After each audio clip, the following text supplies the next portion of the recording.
Assalamualaikum warahmatullahi wabarakatuh. Bismillahirrahmanirrahim. Innal hamdalillah nahmaduhu wa nasta'inuhu wa nastaghfiruh wa na'udzu billahi min syururi anfusina wa min sayyiati a'malina. May yahdihillahu fala mudilla lahu wa may yudlil falan tajida lahu waliyyan mursyida. Asyhadu an la ilaha illallah wahdahu la syarikalah wa asyhadu anna Muhammadan abduhu wa rasuluhu la nabiyya ba'dah. Allahumma shalli ala Muhammad wa ala ali Muhammad kama shallaita ala Ibrahim wa ala ali Ibrahim wa barik ala Muhammad wa ala ali Muhammad kama barakta ala Ibrahim wa ala ali Ibrahim fil alamin innaka Hamidum Majid. Amma ba'du. Ibu-ibu, bapak-bapak, adik-adik para jamaah rahimakumullah. Setiap kali kita membahas tentang judul-judul tauhid itu, maka selalu kita kaitkan dengan dasarnya, yaitu dasarnya la ilaha illallah Muhammadun Rasulullah. Lalu diuraikan ada banyak makna. Sore hari ini yang dibahas adalah salah satu maknanya ditulis dalam kitab itu, diambilkan sumbernya dari surat Al-A'raf ayat 191.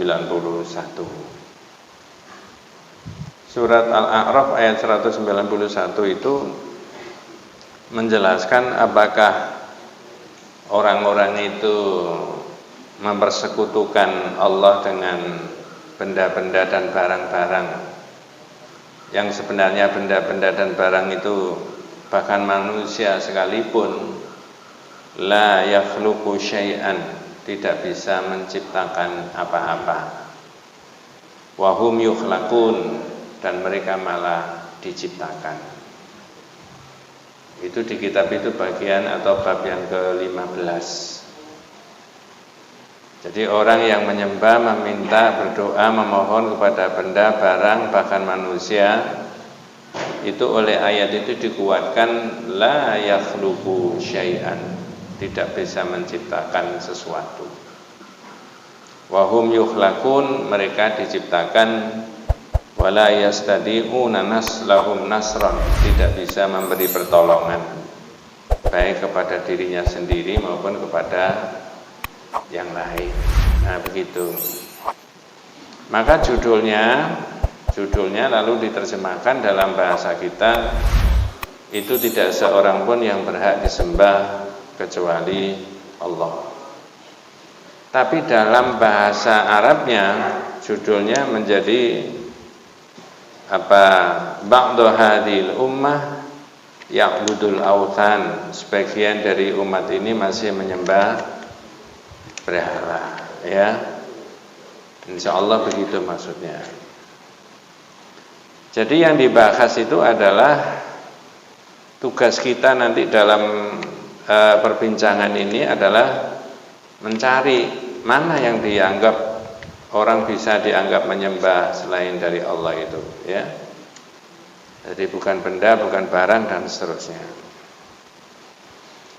Kita langsung saja membahas yang ada di dalam kitab itu, tapi dimulai dari pembahasannya mengenai peristiwa perang Uhud. Nah, ini sekali lagi perang Uhud itu banyak cerita itu, ya. Ibu-ibu, bapak-bapak yang sudah pernah tindak haji atau umroh biasanya ditunjukkan di Madinah itu ada Jabal Uhud, Gunung Uhud yang dulu pernah dipakai Nabi perang. Sepintas ceritanya berkaitan dengan perang Uhud yang kaitannya dengan judul ini, ya. Tidak seorang pun yang berhak disembah kecuali Allah itu, ya. Itu Nabi sudah memerintahkan 15 orang sudah naik di gunung. Lalu mereka diperintah oleh Nabi jangan turun. Nah, ini jangan bisa memahami yang perintah ini Nabi. Jadi Muhammad Rasulullah SAW, bukan Muhammad Abdullah. Karena gelarnya Nabi itu dua, satu Muhammad Abdullah, yang kedua Muhammad Rasulullah. Yang sama dengan kita yang mana? Abdullah. Yang beda Rasul. Nah, ini Muhammad Rasulullah yang memerintah 50 dari sahabatnya supaya naik di gunung, perintahnya jangan turun. apapun yang terjadi. Nah ini nanti dikhianati itu ya, perintah itu. Nah kemudian setelah diperintahkan begitu, ternyata 40 dari 50 orang itu turun. Maka umat Islam kalah dari sektor itu, dari gunung itu. Diserang oleh orang-orang kafir yang waktu itu masih dipimpin oleh Khalid bin Walid yang masih kafir. Kemudian umat Islam berantakan, kalah. Ya, 70 di antara para sahabatnya yang wafat.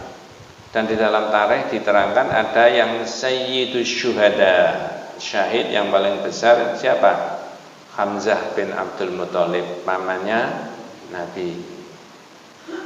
Itu yang disedihi oleh Nabi itu begitu, ya. Nah, yang hubungannya dengan tauhid, ketika umat Islam itu kalah 70 di antara sahabat yang jadi syuhada tadi, Nabi marah. Nah, ini loh yang jenengan nanti bisa memahami ini. Wa fi shahihi an Anas, dalam hadis sahih dari Anas, qala sujjan Nabi sallallahu alaihi wasallam ya ma'hudin wa kusirat rubaiyatuhu. Nabi terluka pada waktu perang Uhud ya, sampai giginya itu apa? Lepas. Ya. Saya baca di Rahiqul Maktum Syirah An-Nabawiyah, pada sisi-sisi akhir dari peperangan itu Nabi cuma dijaga oleh 2 orang, dilempari batu sama orang kafir itu. Nah itu pernah mengalami masa-masa kayak begitu. Ketika sudah selesai perang, kemudian ini ada keterangan sujjan Nabi sallallahu alaihi wasallam yauma Uhudin wa kusirat rubaiyatuhu. Ya. Faqala, Nabi terluka di perang Uhud lalu sampai giginya lepas. Nah di situ Nabi mengatakan begini, perhatikan kalimatnya Nabi. Kaifa yuflihu qaumun syajju nabiyahum. Kaifa yuflihu qaumun syajju nabiyahum. Bagaimana umat ini bisa beruntung yang melukai Nabi. Maksudnya pakai bahasa yang sederhana, kamu nanti tidak beruntung, tidak berbahagia, ya, tidak dapat kebaikan karena kamu melukai siapa? Nabi. Melukai Nabi dalam arti karena diperintah untuk menjaga di gunung lalu mereka turun. Nah, ternyata kata-katanya Rasulullah SAW itu ditegur oleh Allah pakai Al-Quran.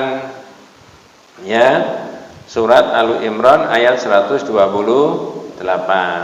Ya, 128. Ada terjemahnya surat Al-Imran, tegurannya Allah. Jadi begini Pak, saya potong dulu. Nabi itu kalau salah ditegur enggak sama Allah? Kalau kita biarin aja. Ya. Makanya supaya tidak salah, berpedoman ikut taklim ini. Akidahnya bagaimana supaya tidak salah, ubudiyahnya bagaimana supaya tidak salah, kan begitu. Jadi saya ulangi, ternyata kata-katanya Rasulullah tadi oleh Allah ditegur pakai surat Al-Imran ayat 128. Ya. Apa terjemahnya? Al-Imran 128. Tak ada sedikit pun campur tanganmu dalam urusan mereka itu. Okay. Kalau diteruskan itu ada terjemahan berikutnya begini, laisa laka minal amri syai'un, berikutnya au yatuba alaihim au yu'adzibahum fa innahum zalimun. Tidak sedikit pun Muhammad campur tanganmu dalam urusan ini, dalam urusan yang dawuhnya Nabi tadi loh. Kamu tidak akan beruntung, kamu akan melukai Nabi oleh Allah. Kemudian diluruskan, tidak boleh bilang begitu, pakai surat Al-Imran tadi. Laisa laka minal amri syai'un. Sedikit pun tidak ada campur tanganmu dalam urusan ini. Au yatuba alaihim, ataukah mereka itu yang melakukan tidak mentaati perintahmu itu mereka itu tobat, itu urusannya Allah. Au yu'adzibahum, atau mereka itu diberi azab oleh Allah, itu juga urusannya siapa? Urusannya Allah. Jadi maknanya orang ini untung atau tidak, bahagia atau tidak, dapat sengsara atau tidak, urusannya siapa? Bukan urusannya Nabi. Betul Pak ya? Saya terjemahkan dalam bahasa yang sederhana. Ya, sepertinya semoga saya tidak salah memahami. Nabi itu bilang gini, Sampean itu kualat nanti. Coba saya itu nabinya mbok kenekno iku. Nah, jadi seolah-olah dapat ketidakbaikan itu dari nabi, bukan dari siapa?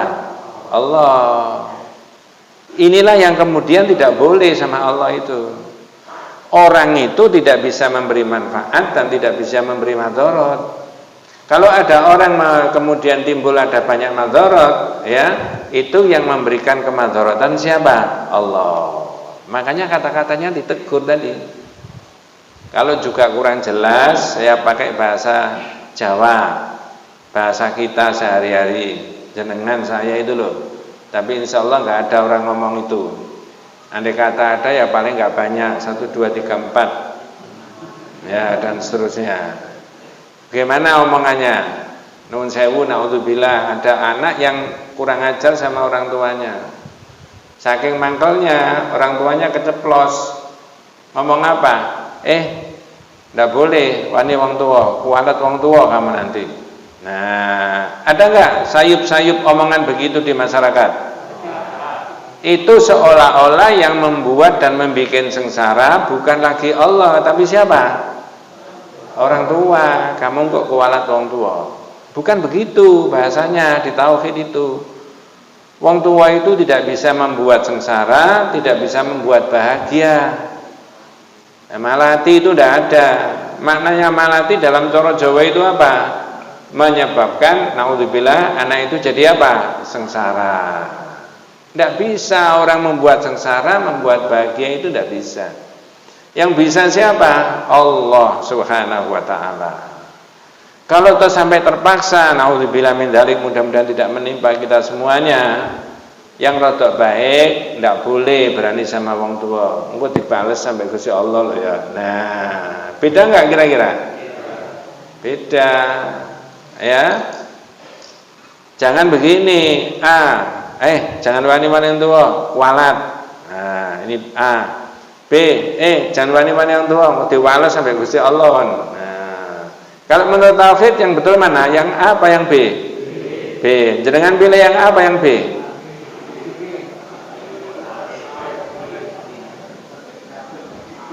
Milih B itu terpengaruh omongan saya tadi ya? Iya. Kalau kemarin-kemarin? Besok. Iya, Pak.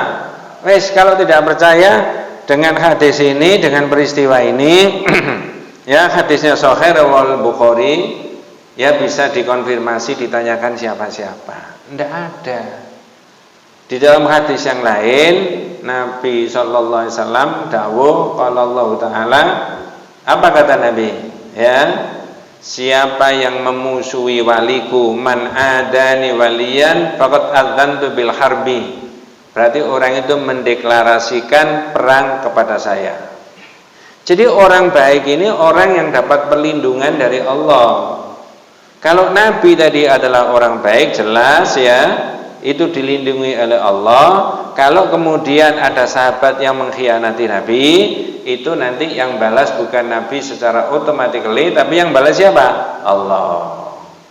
Sudah berulang kali disebutkan, andai kata ada seorang A, seorang yang jujur, seorang yang ikhlas, seorang yang baik, seorang yang ahli ibadah, mudah-mudahan seperti kita semuanya, lalu difitnah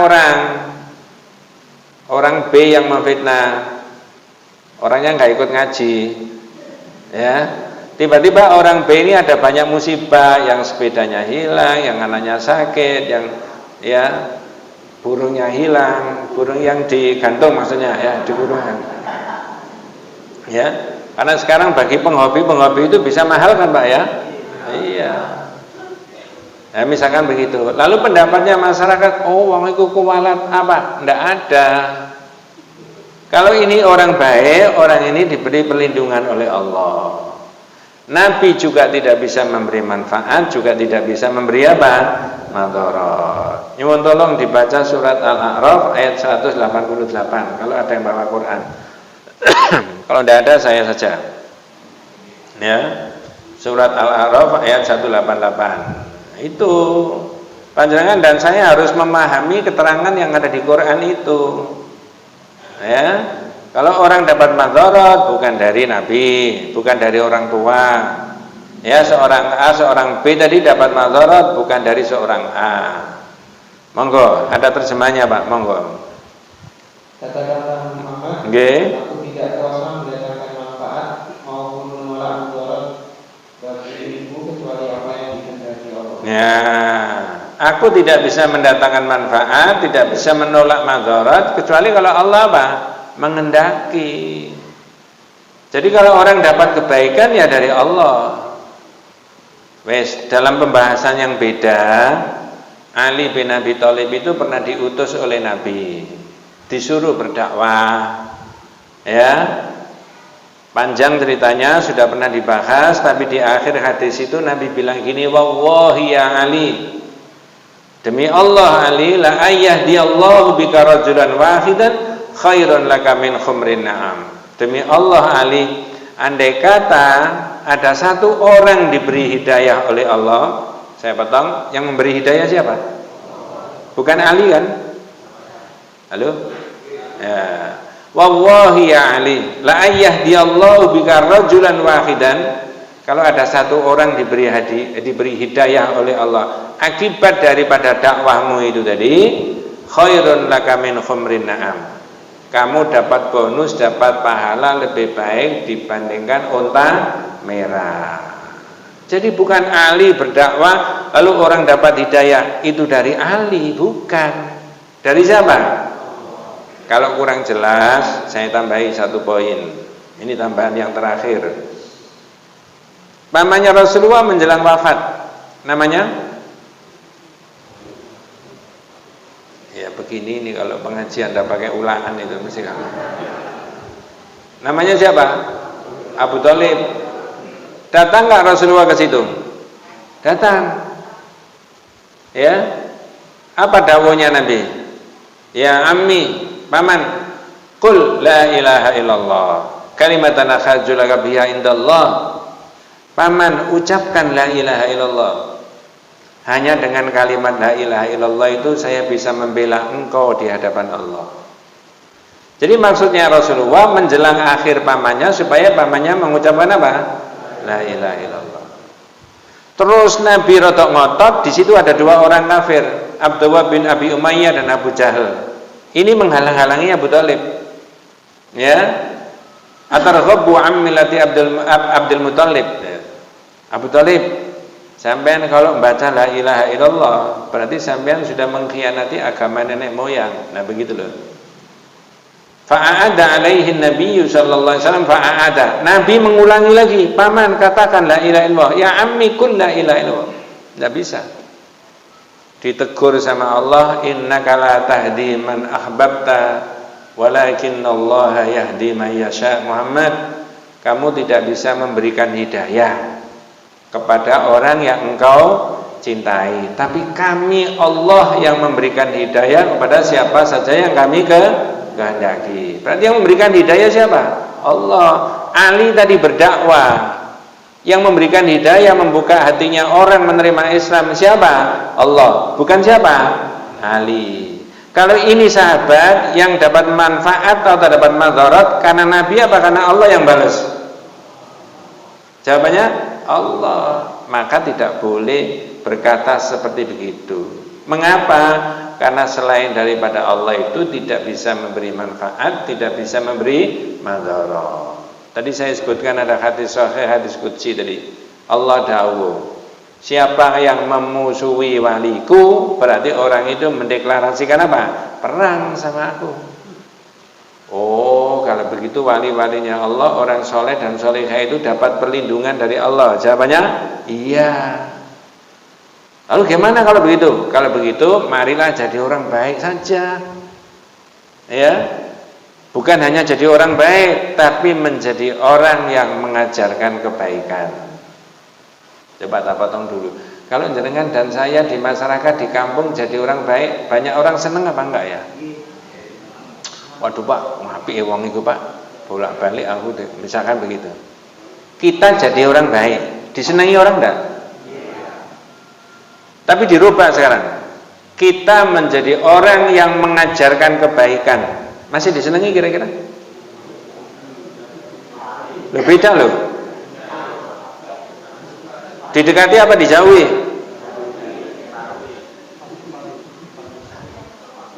Loh, ini tidak ngerasani, tidak. Kalau panjenengan dan saya jadi orang baik, akhirnya orang seneng, Pak. Oh, masya Allah baiknya orang itu. Tapi begitu jenengan pakai woro-woro, ini tidak boleh, ini tidak baik, tidak ada akidah kayak begini itu. Berarti sampean mengajak yang baik, mencegah timbulnya kemungkaran. Masih disenangi orang tidak kira-kira? Yes, nanti aja lain kali diterangkan. Tidak disenangi. Ada nasnya itu sudah jelas. Ya.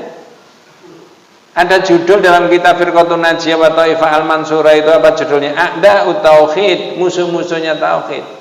Nabi itu ketika masih sendiri, belum jadi nabi, ngalor ngidul ngitan ngulon, ini dianggap orang baik. Siapa itu? Muhammad. Anaknya siapa? Dolah, kira-kira gitu ya. Bapaknya, oh mati bapaknya san. Arek iku sadurunge lahir bapaknya meninggal.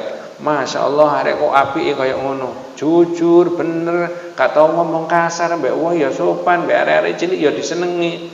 Tapi begitu jadi nabi umur 40 mendeklarasikan tauhid, ini ndak boleh begini ini, nyembah ini salah, keliru sampean. Nyembah ini nggak boleh, ya. Masih dianggap orang baik?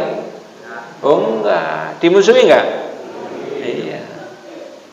Oh, kalau begitu orang yang mendakwakan tauhid itu dimusuhi enggak? Oh, ngono enggak mendakwakan tauhid saja. Enggak boleh, harus tetap berjalan. Orang seneng enggak seneng bukan urusan kita. Serahkan saja sama Allah. Ya Allah, kalau saya salah, mudah-mudahan Engkau memberikan hidayah. Kan begitu kan? Kalau teman saya yang salah, mudah-mudahan Engkau beri apa? Hidayah. Enak kalau begitu. Nah, begitu loh. Jadi saya ulangi, dawuhnya Rasulullah tadi ditegur oleh Allah dengan lafal pakai surat apa tadi? Al-Imran 128 dan 129. Itu bukan urusanmu. Laisalaka minal amri syai'un aw yatuba 'alaihim aw yu'adzibahum fa innahum zalimun. Nah, begitu. Wes, berikutnya saya selipkan sedikit. Ya. Saya tanya, Nabi tadi merintah apa terhadap sahabatnya yang 50 orang itu? Jangan turun. Ya. Peristiwa yang terjadi yang dialami oleh para sahabat itu diabadikan dalam surat Al-Imran. Oh, tadi belum terus ya tadi ya, bacanya tadi ya. Ya. Nyuwun tolong tadi yang saya Al-A'raf 188 tadi ya. Ini saya supaya kuatkan lagi tadi. Monggo. Dimulai dari awal. Katakan Muhammad. Katakanlah Muhammad, aku tidak kuasa mendatangkan manfaat. Terus menolak mudarat bagi diriku kecuali apa yang dikehendaki Allah. Nah, Allah yang menghendaki beda. Kalau seorang A dapat kemadharatan karena dia berkhianat, karena dia ini, itu urusannya Allah. Ini Nabi nggak bisa apa-apa. Berikutnya, monggo. Sekiranya aku mengetahui yang gaib, niscaya aku membuat kebajikan sebanyak-banyaknya. Terus? Dan tidak akan ditimpa bahaya. Saya tanya sekarang, Nabi itu tahu yang gaib apa enggak? Nabi tahu nggak besok apa yang akan terjadi begitu? Apa sih cara jawabannya? Weruh, kok weruh? Ya udah cara Jawa pisan niku ya. Weruh sadurunge winara. Tahu sebelum apa? Kejadian. Enggak. Jangan dipercaya itu. Kalau ada orang ngaku tahu gini itu nanti jangan dipercaya. Makanya orang Islam itu tidak boleh datang ke DUDU KUN dukun. Ya. Nabi tidak tahu. Loh, ada ayat begini surat Al-A'raf 188. Kadang-kadang orang diberitahu itu nggak percaya. Masa Ustaz Nabi tidak tahu yang akan datang? Loh, tidak tahu, Mas. Wali aja tahu, Ustaz. Loh, wali sapa? Sampai kok ngotot tidak tahu. Ya. Ada ibu yang mengatakan fina nabiyyun ya'lamu ma fi ghadan. Ngomong begitu ditegur sama Nabi. Untungnya kita ini punya Nabi itu mengerti besok yang terjadi itu apa. Enggak boleh sama Nabi. Ya, jangan mengatakan begitu. Enggak ada yang tahu besok yang terjadi kecuali siapa? Allah. Andai kata Nabi tahu, sebatas diberikan wahyu yang disampaikan oleh Allah kepada Nabi. Walau kuntu alamul ghaib lastakthartu minal khair wa ma massani su. Kalau Nabi tidak bisa menimbulkan manfaat, tidak bisa menimbulkan madarat, apalagi orang tua. Kalau Nabi juga tidak tahu yang gaib, sebenarnya Nabi tugasnya apa? Lanjut Pak, monggo. Aku hanyalah memberi peringatan dan pembawa kabar gembira bagi orang-orang yang beriman. Peringatan bagi orang yang tidak mau, kabar gembira bagi orang yang apa? Mau. Jadi bukan tanggung jawabnya Nabi. Kalau ada orang sudah didakwai bolak-balik masih saja tidak mau, tanggung jawabnya Nabi apa bukan? Bukan. Wa ma 'alaika illal balagh, tidak ada lain tugasmu Muhammad cuma menyampaikan. Orang menerima atau tidak itu bukan urusannya Nabi. Dengan bahasa lain seolah-olah Nabi itu disuruh mengatakan begini, ya terserah, semua terserah padamu. Aku begini adanya. Aku menghormati keputusanmu. Apapun yang akan kau katakan. Jadi kan dakwah nggak direken orang begitu saja jawabnya. Nggak usah ngel-ngel, ya. Ya. Jadi pengalaman saya di mana-mana naudzubillah min dzalik bukan karena saya, karena tauhid ini bagus, pakai dasar, pakai ini perkara orang tidak mau bukan urusan saya. Bukan urusan saya. Kewajiban saya hanya mendoakan, ya Allah berikan itu orang itu hidayah. Moga-moga menerima ini. Setengah menit saya boleh cerita Pak? Kalau tidak boleh, wabillahi taufiq wal hidayah. Saya menerangkan mengenai macam-macamnya syirik di satu tempat. Saya sebutkan tidak boleh memohon kepada selain Allah terhadap hal-hal yang secara zahir tidak mampu. Contoh, memohon kesembuhan. Yang memberikan kesembuhan itu bukan Nabi, bukan wali, bukan manusia, tapi siapa? Allah. Yang kedua, saya terangkan supaya orang itu mencintai Allah dan Rasulnya lebih daripada cinta yang lain-lain. Bukan mencintai dunia, bukan mencintai jabatan, bukan mencintai duit, bukan mencintai istri, tapi mencintai Allah totalitas. Yang ketiga, saya terangkan Nabi itu tidak, sifat-sifatnya Allah itu tidak ada pada sifat manusia, termasuk mengetahui yang gaib, termasuk mengampuni segala dosa, itu bukan Nabi tapi siapa? Allah. Ada yang bantah. Bapak kok mengatakan begitu, kok kita tidak boleh baca sholawat Nabi? Loh, ini kan salah paham. Saya bukan mengajarkan anak itu tidak boleh menghormati orang tua. Tapi yang saya ajarkan, ketika naudzubillah orang tuanya memerintahkan yang enggak benar, yang menyalahi hukum syariat, maka anak boleh mengatakan apa? Tidak. Betul Pak? Betul. Tapi dia salah paham, ngotot. Ya, dituturi gini-gini sudah angel tuturane. Betul Pak? Ya. Dan seterusnya macam-macam banyak lah itu. Akhirnya ditengahi oleh takmir yang maju. Saya tadi Pak Ustadz menerangkan begini, dan itu memang terjadi perbedaan, ya. Sebagian orang Islam memang minta kepada Nabi, tapi menurut tauhid yang diterangkan Pak Ustadz tidak boleh. Untung ditengahi sama takmir. Kalau enggak khawatir tukaran gitu, ya. Betul, saya enggak bisa tukaran, ya. Nah, begitu. Ternyata ada yang salah paham begitu. Makanya harus tuntas menerangkannya. Dalilnya juga ada. Wes, jenengan simpen satu poin bahwa Nabi tidak bisa memberi manfaat, tidak bisa memberi apa? Madarat. Kecuali kalau siapa? Yang menghendaki. Orang tua bisa memberi manfaat, bisa memberi madarat dalam arti yang sebenarnya tidak bisa. Tapi bisanya apa? Mendidik, membimbing, memberikan ini, memberikan penjelasan. Nabi juga begitu.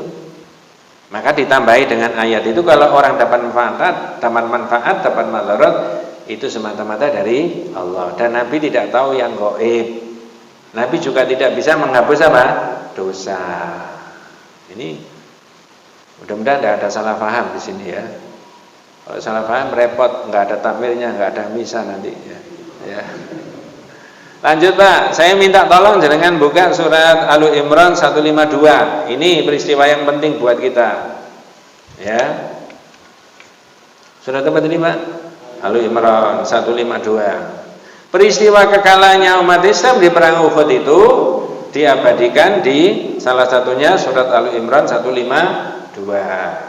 Nah, monggo, apa keterangannya ayat ini? Jenengan diteni nanti ya. Umat Islam tidak boleh mengulangi ini untuk yang kedua kalinya. Apa? Monggo. Dan sungguh Allah telah memenuhi janjinya kepadamu ketika kamu membunuh mereka dengan izinnya. Ini di awal peperangan. Allah telah memenuhi apa? Janji. Ya, walaqad sadaqakum wa wa'dahu iltakhussunahum bi'idnih. Allah telah memenuhi janjinya ketika kamu membunuh mereka atas izin siapa? Allah. Perang, namanya perang. Kalau tidak membunuh dia apa kan? Dibunuh. Ya, perang dalam arti fisik maksudnya. Ini ada ayat Al-Quran. Allah telah mengizinkan ketika kamu membunuh mereka atas izin Allah. Di awal peperangan itu umat Islam menang. Berikutnya, ini yang perlu diperhatikan. Lanjut Pak, monggo.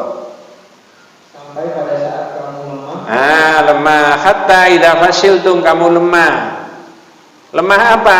Lemah iman. Saya tanya, iman itu bisa naik Pak? Bisa turun nggak?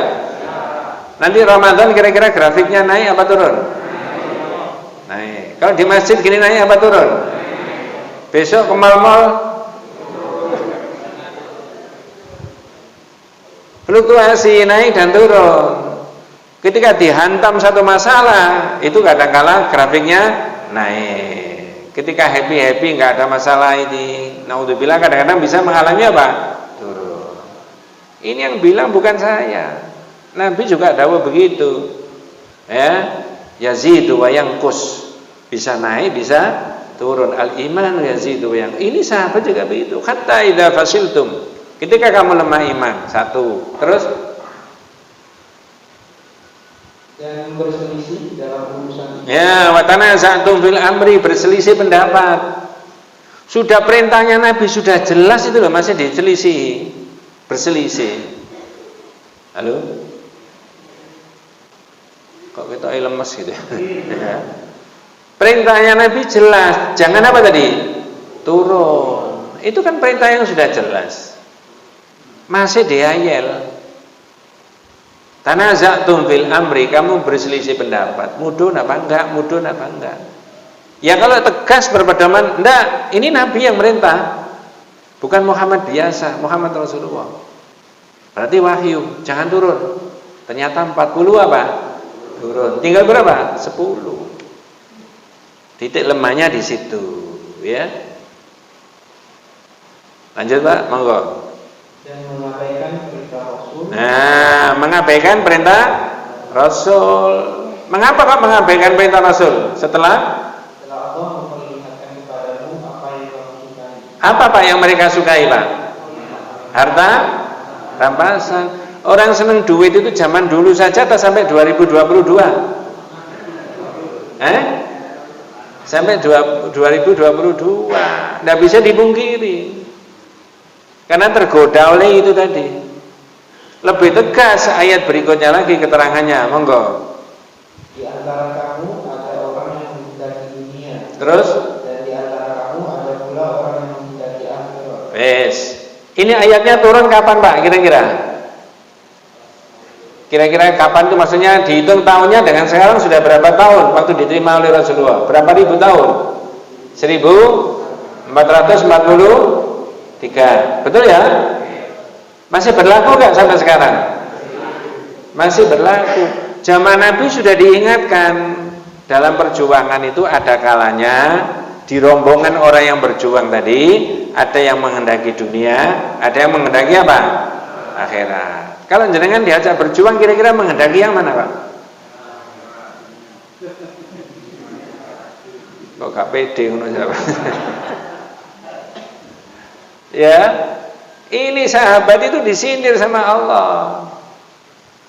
Jadi di event perjuangan itu masih ada orang yang memboncengi keinginan untuk dapat kenikmatan apa?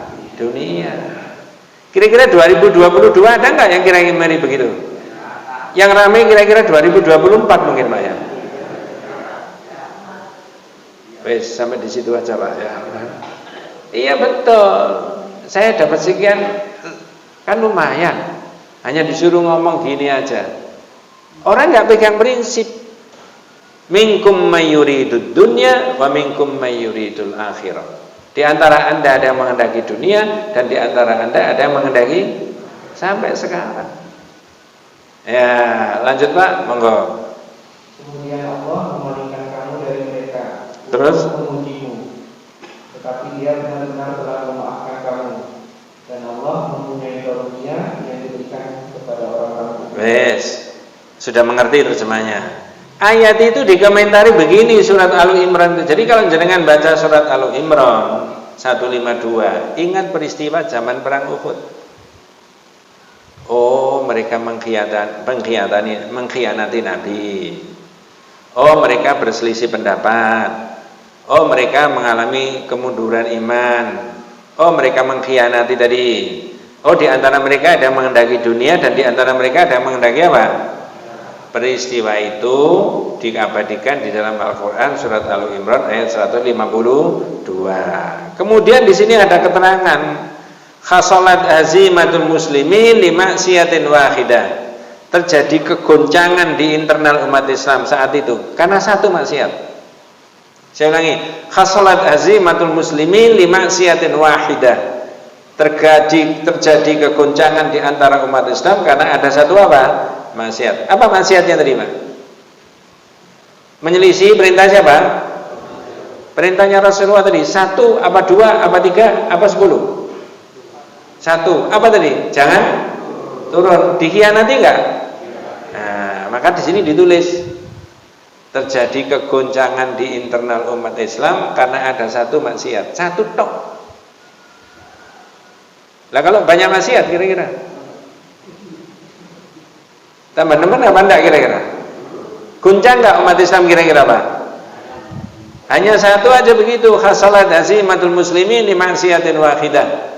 Terjadi kegoncangan di internal umat Islam karena ada satu maksiat. Ya. Wa nahnul an, dan kita sekarang tergantung yang baca kitab ini. Mudah-mudahan besok ya tahun 3000 berapa atau 4000 berapa kitab ini tetap dibaca oleh anak-anak kita dan cucu-cucu kita.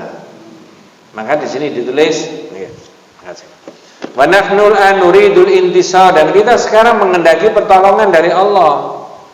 Sekarang kapan? Tergantung yang baca kitab ini. Apa yang dialami oleh umat Islam nantinya. Sekarang kan 2022. Nanti 3022 ada apa? Anak kita menghadapi apa umat Islam? Tidak tahu kita. Wa nahnul an nuridul intisar minallah, dan kita sekarang mengharapkan pertolongan dari Allah. Wal ma'asi katsiratun indana, padahal maksiat banyak sekali. Kalau banyak maksiat kira-kira ada pertolongan dari Allah enggak? Saya ulangi, kalau banyak maksiat kira-kira ada pertolongan enggak dari Allah? Tidak, tak insyaallah. Tak insyaallah tidak. Insyaallah tidak. Loh ini jelas. Fala yumkin, maka tidak mungkin. Dan pertolongan Allah itu akan terjadi jika tidak banyak ada kemaksiatan. Itu maksudnya. Nah, jadi saya ulangi, bab ini sebenarnya kemaslahatan, kemadharatan, kebaikan itu tidak bisa ditimbulkan dari seseorang, tapi murni semuanya dari siapa? Allah. Syafaat bagaimana? Syafaat itu pada hari akhir, tidak sekarang. Kalau sekarang ada orang ngomong, ya, wah luar biasa Pak, saya dapat syafaatnya Rasulullah. Enggak sekarang. Kalau orang bolak-balik bendino ngomong gitu, itu namanya kapur baru sak lemari, gedabrus gak mari-mari. Ya, enggak ada. Syafaat itu terjadi pada hari kiamat, tidak sekarang. Itu bukan miliknya Nabi. Miliknya siapa? Allah. Nabi hanya bisa memberi saja atas izin Allah Subhanahu wa taala. Mudah-mudahan kita semuanya senantiasa diberikan rahmat barokah hidayah Allah Subhanahu wa taala. Hadanallahu wa iyyakum ajmain. Kita tutup dengan doa kafaratul majlis. Subhanakallahumma wa bihamdika asyhadu an la ilaha illa anta astaghfiruka wa atubu ilaik. Assalamualaikum warahmatullahi wabarakatuh.